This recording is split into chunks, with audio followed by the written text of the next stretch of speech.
Support comes from Missouri Forest Products Association, committed to sustainable and sound conservation of the state's forests, which support more than 41,000 Missouri jobs, resulting in a $10 billion industry.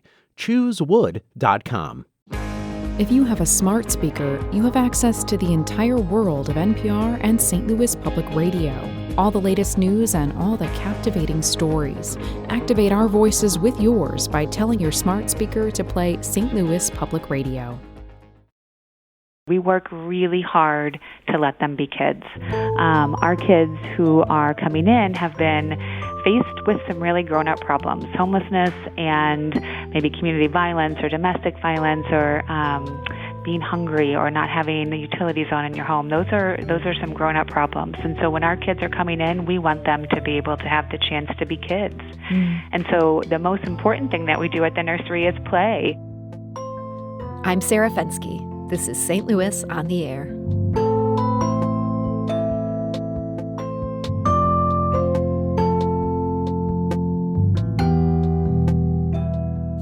Years ago, the St. Louis Crisis Nursery opened its doors, and they haven't closed since. They are open 24 hours a day, 365 days a year. Parents who are facing homelessness or illness or domestic violence or just extreme stress can drop their kids off for up to 5 days at no cost to the family. The parents get a chance to get back on their feet, and the families get connected with support on every level. And joining us today to talk more about the St. Louis Crisis Nursery and its 35 years of work is its Senior Clinical Director, Molly Brown. Molly, welcome. Thank you so much for having me. So, Molly, when you first came to the Crisis Nursery, this was 21 years ago, and you had a very good job for explaining a bit about the work that the nursery does. You were an intake counselor. Tell me, what kind of things did you see in that job? Oh, my goodness. Well, that was it was a wonderful job. I was fresh out of school with my bachelor's in psychology, and I was able to work firsthand with our kids and families. So taking care of our kiddos who were staying with us, who are anywhere from birth through age 12, providing them love, support, nurturing, all in a trauma-informed atmosphere.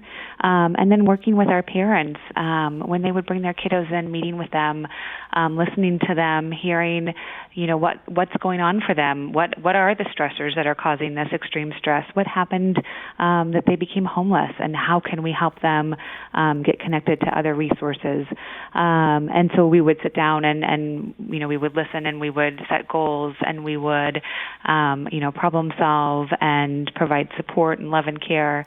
And then when that family came to pick up, I would get to meet with them again, and to see a mom who walks in the door of the Crisis Nursery kind of with her head down and maybe not making eye contact, feeling like in the middle of this crisis she's all alone caring for her little ones, and then to see her come back to pick them up. Maybe some of those resources have worked out. Maybe they found a place to go. Maybe some of that stress has been relieved by the connections she's made and the break that she's had. And to see her walk in with her head high and excited to see her kiddos again, those were some of the really proud moments of getting to work in that role as an intake counselor. I imagine that some of these kids, when they're coming in, they must be pretty scared. It's a new environment, and their parent is going to leave. What happens once they're on site? What kind of care do they get? Oh, that's a great question. So while the kids are here, we work really hard to let them be kids. Our kids who are coming in have been faced with some really grown-up problems, homelessness and maybe community violence or domestic violence or being hungry or not having the utilities on in your home. Those are some grown-up problems. And so when our kids are coming in, we want them to be able to have the chance to be kids. And so the most important thing that we do at the nursery is play. And we even have a play therapist to help make sure that happens. Play is the language of our kids. Play is the way that they can express themselves. So when kids come in, we right away show them around. We invite them in. We help them pick out maybe a favorite toy, or, find something that we can connect with. Maybe they like art. So we kind of try to engage them right away, in the nursery environment, introducing them to maybe another kiddo who's their age, offering them a snack. We have a lot of kids who come in maybe late in the day, and they may not have eaten all day.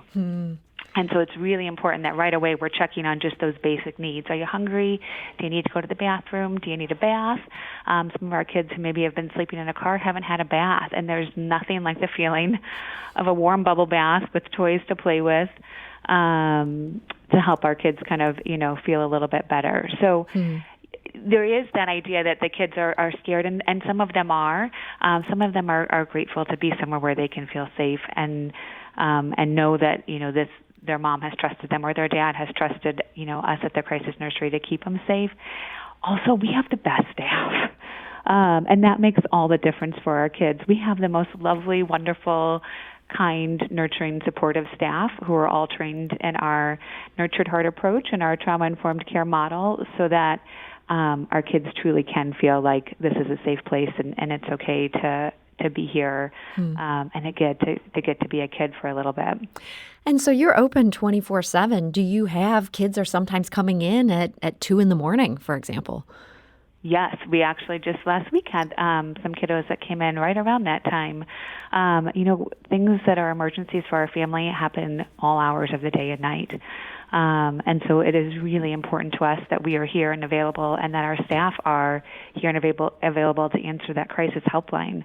And sometimes it's just that. Sometimes it's those calls in the middle of the night from maybe a new mom whose baby is crying and she doesn't know what to do, or whose toddler won't go to bed and she's feeling frustrated at the end of her rope. The families that are calling the Crisis Nursery for help, there's two things that we think about as criteria. So there's a crisis for that family, and there's no one else for them to turn to. Being a parent myself, I know how important my village is to help take care of my kiddos. And so the families calling the Crisis Nursery, they don't have that. And so to be able to call and know that this trained, kind, wonderful person is going to answer the phone and talk you through what's going on. And so sometimes that means that we need to bring those kiddos in for care right away. Sometimes it's just that we need to talk to that parent and help them through that tough moment, provide support, remind them that they're doing a good job, that it's okay if your baby is crying. That doesn't mean that something's wrong necessarily. Sometimes, new parents, you don't know when your baby's crying. But then the other side of that, one of the things that's really important at the Crisis Nursery is that we, through an amazing partnership with Dr. Dave Campbell at the Institute for Family Medicine, we're able to provide medical care for all of our kiddos at the nursery. So when kids are here with us, they get a physical. And that's really important. We find that many of our kids haven't had access to medical care or to those well-being checks that are really important for our kids. So you're catching all sorts of things that might have gone undetected. Absolutely. And sometimes it's something simple like maybe some eczema and we need to treat that. But sometimes it's an ear infection. And so that mom who thought their baby wouldn't stop crying and didn't know what to do, it was just an ear infection. And now we can treat that. We can get some medication. And then we could talk to that mom about, hey, next time, here are some things to look for. And here's this great resource for following up on that care so that, you don't have to feel all alone and isolated and concerned in the middle of the night. So that medical care that we provide is so critical to our families. So as you mentioned, some of these families are dealing with some really, really harrowing situations. How can you be sure these kids are safe when they're reunited with parents who are under the more stressful end of the spectrum? That's also a great question, and lets us talk about our family empowerment program. So after the kiddos leave here, so when they come, the parent comes in for discharge, we're going to do a full assessment. We're going to make sure that they've got a safe place to stay, that if the water was off, is it turned back on, that if there was violence in the home or the neighborhood, what's our action plan? And so we're going to do all of that assessing at discharge. And sometimes, families come in for discharge and their head isn't up. We're not making eye contact. They're still looking pretty stressed. And so we'll say, it looks like you might need some more time. Maybe we need to update our goals. Maybe we need some additional resources. And the kiddos may need to stay a couple more days if that's what the parent, wants also. And so sometimes that does happen. But if they discharge, right away they're going to be getting a call from one of our also amazing social workers and counselors in our family empowerment program, who are going to call and say, hey, what's going on? We saw that your kiddos were just in for care. How can we help? What do you need? And so in a non-pandemic time, that would look like that social worker going out to wherever the family is. Maybe it's their home, maybe it's a park, maybe it's a McDonald's if that's a safe place, maybe it's the domestic violence shelter, maybe it's a homeless shelter. Wherever that family is and wherever it's safe to go, our social workers are going to meet them there and start getting them involved in that program. So you mentioned the pandemic, and we've actually talked an unusually long amount of time in an interview without the pandemic yet coming up. So this is good that you mentioned it. I imagine this added whole huge layers to what you do. But, I guess my first pandemic-related question would be, how did it affect the demand for your services? I imagine some families didn't feel like they could bring their kid by because they'd be too afraid of exposing them to, whatever virus might be out there.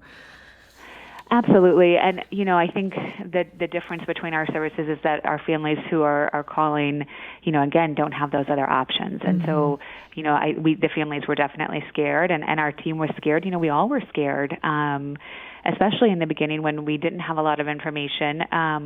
But again, such a credit to our team who just knew in their hearts, we all just knew that we had to still be here for our families. It just wasn't an option. And so, we had to figure out safety protocols. And again, that partnership with Dr. Campbell really helped us during that time, too, to have that medical knowledge to learn, what are some protocols that we could put in place safety-wise and cleaning-wise and sanitization and all of those things to make sure that, we were able to keep our kids in our building and keep our kids safe and our team safe. And so, we definitely still had families who absolutely needed to come in for care. They didn't have a safe place to stay, or there was a violent situation between, mom and her partner. The family was out of food, those kind of things. And so the kids still needed a safe place to go where they were going to be cared for while mom and dad figured things out. So, that certainly the need didn't change at all during the pandemic. We had to change, that I started to mention that, that home visiting program, that had to look much different. We weren't going to go into their families' homes right now, but we were still able to connect via phone or Zoom sometimes or, those types of things. But we also did a lot of, one of the things that, our families oftentimes are in need of is just basic supplies, formula for that baby, diapers. We went through a period of time where we were seeing so many of our babies coming in and hearing from our moms that they were having to reuse diapers. And we were seeing just the most horrifying diaper rash, and we just thought we have to be able to do better. And so another amazing partnership was with the Pooper Troopers, who are the most wonderful family who started an organization that has helped us make sure that we are always well-stocked with diapers that we can share with any of our families. And so dropping those off on people's porches during the pandemic was critical to those little ones. Dropping off food. Remember in the beginning we all couldn't find cleaning supplies. And so maybe I have the opportunity with my car to drive to a couple of different stores to find what I need, but our families don't have that opportunity. And so to have our social workers and counselors drop those off overall, so that they can keep themselves safe. Overall, how did the pandemic affect the number of kids you serve, say, in a given month? Did you see a dip there in the beginning, or did that demand always stayed strong? I would tell you that we had a little bit of a dip. We did have some staff that weren't able to continue working because they were at high risk. And so we had some staff that had to take some time away from the nursery. And so we lost some of our workforce there in the beginning. And so that honestly impacted our numbers a little bit more in terms of our ability. So we did have one of our nurseries that we two of our locations out in St. Charles that we shifted the extra staff and resources out to our Wentzville location. So we paused services there at our St. Charles City locations and moved those staff and helped families that were in that community, access our Wentzville location. So overall, there was a little bit of a dip in the numbers, but a lot of that was due to, some of, us needing to take care of our staff too, and know that if they needed to not be there to keep themselves safe, that was also really important. We have to keep everybody safe as much as possible. So the need didn't change, but our ability shifted a little bit during that time. In a typical year, how many kids would you be helping through these services? We're a little bit closer to around 5,000 kids in a typical year, and during this past year, we were right around 3,000. So you can see that, a little bit of a difference there. But that's still, a lot of kiddos who were able to have a safe, warm bed and, 3 meals and snacks a day and all of that important care that they got while they were here. And you mentioned when we spoke the other day that even though it was fewer children that you were helping, that these were some more extreme situations. Was that as a result of everything going on in the pandemic, or it was just that you were sort of laser focused on, hey, we have to take these hardest cases? Both. I think that, focus in on, the families that are, really having a difficult time. For many of our families that were already struggling, the pandemic just kind of exacerbated those struggles and their access to resources. And, maybe they were connected to someone else in the past that now they were isolated from. So, stress levels were rising. Kids were at home full time. Other providers weren't having eyes on kids. We heard a lot about how, the calls to the child abuse and neglect hotline dropped. And so it was such a difficult time there in the beginning. And so the families that were calling in, truly were very isolated and, definitely were facing some extreme situations. And, again, just so important that we were here. The other thing, that during this pandemic, I think we've seen, especially in St. Louis City, we've seen such a increase in gun violence, and that certainly is impacting a lot of the families that we care about. And so that's been, kind of a struggle during this past year and something that we've really tried to respond to in a number of different ways. When there's a gun violent or a gun incident, shooting involving a child, we always at the nursery try to respond to that community. And what that looks like is pre-pandemic, we would have been going door to door and knocking on doors and trying to engage with the neighbors of those little ones that were lost due to gun violence. During the pandemic, what we've done is, go door to door and leave our flyers. It's so important to us that those communities know that they're cared about, that those kids' lives mattered, and that those kiddos are cared about, and that hope exists and help exists, and that there's a place that they could call if they need support for their family or know somebody who does. And so that's been another, during this pandemic, seeing so many kiddos faces on the news that we've lost. That's been something that, at the nursery, we take that very seriously and have really tried to make sure that even though there's a pandemic and maybe we can't engage with those families in quite the same way, we're still showing up and, present in those neighborhoods where those tragedies are happening.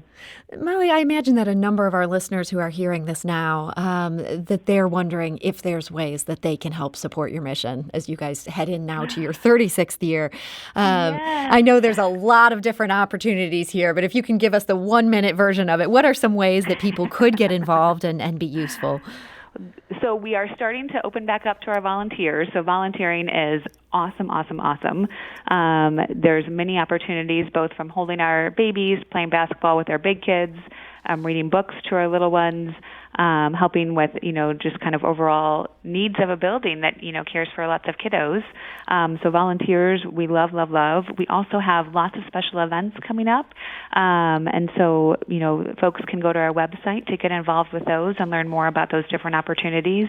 And there's so many ways. Sometimes it's just, dropping off. We've had so many wonderful supporters through the pandemic that have allowed us to keep going. And maybe they're just leaving diapers on our doorstep so that we can in turn leave them on someone else's. And wow. so all of those different ways to help make such a difference, and they have over the past 35 years.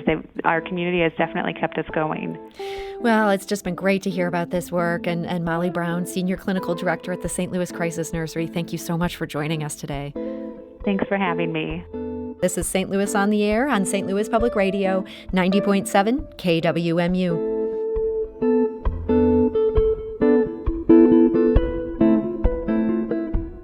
If you learned something new from today's episode, consider leaving us a review and rating on Apple Podcasts on the App Store. It's the easiest way to help people discover our show. We appreciate it. Thank you. St. Louis Public Radio is a member-supported service of the University of Missouri, St. Louis.